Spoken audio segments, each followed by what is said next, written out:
Nami nikushukuru kwa kunipatia nafasi ya kuchangia hoja iliyopo mezani, lakini nianze kwa kushukuru sana serikali yetu ya awamu ya 6 chini ya Mama Samia kwa utekelezaji wa mpango na bajeti kadiri ambavyo hapa bungeni tumekuwa tukipitisha mwaka mpaka mwaka.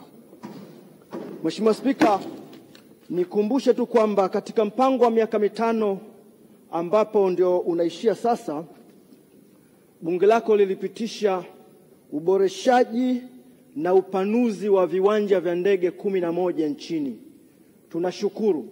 Tumeshuhudia katika maeneo mbalimbali, katika maeneo hayo ya viwanja uboreshaji huu ukifanyika, upanuzi ukifanyika, na kwa kweli sifa zote ziende kwa Mama Samia Suluhu Hassan.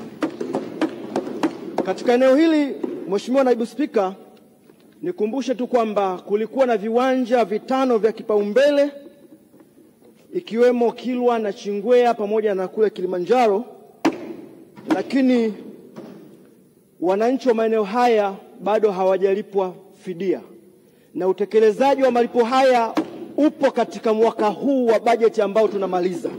Nikumbushe serikali yangu pendwa iweze kulipa fidia, kwani ukarabati umeshaanza katika maeneo haya, baadhi ya maeneo yameshatwaliwa. Kwa hiyo ni jukumu tu la Wizara ya Fedha kuallocate fedha ili wakalipwe fidia kule na Chingwea, wakalipwe fidia kule Kilwa, lakini pia wakamaliziwe wenzetu Segerea ambao wamekwishaanza. Tunashukuru kwa hatua hiyo. Mheshimiwa Naibu Spika, eneo la pili la uchangiaji wangu kwa kiwango kikubwa sana nitajikita katika sekta ya maji. Nitajikita katika sekta ya maji kwa sababu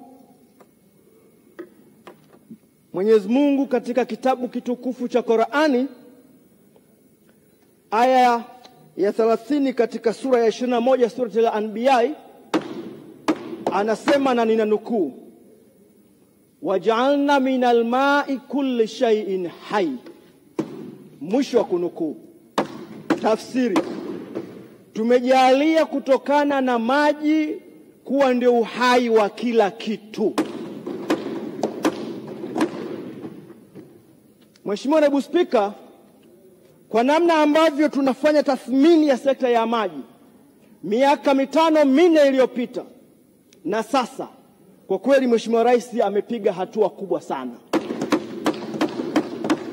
Kabla ya hapo ilikuwa maji vijijini chini ya 70% miaka 4 iliyopita. Maji mijini walikuwa wanapata chini ya 80% miaka 4 iliyopita. Lakini kulikuwa na miradi mikubwa ambayo imechelewa utekelezaji wake miaka 4 iliyopita, ikiwemo miradi ya kimkakati. Lakini kulikuwa na miradi kichefuchefu katika maeneo ya vijijini.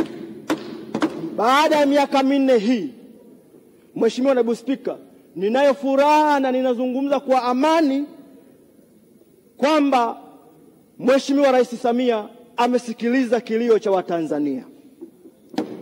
Amesikiliza kilio cha Watanzania kwa sababu katika mradi wa miji 28 ambapo ulikuwa ni changamoto ya kutotekelezwa kwa muda mrefu, tayari utekelezaji wake unaendelea na shilingi zaidi ya trilioni 1.9 zimetolewa na mradi huu inaenda kutekelezwa.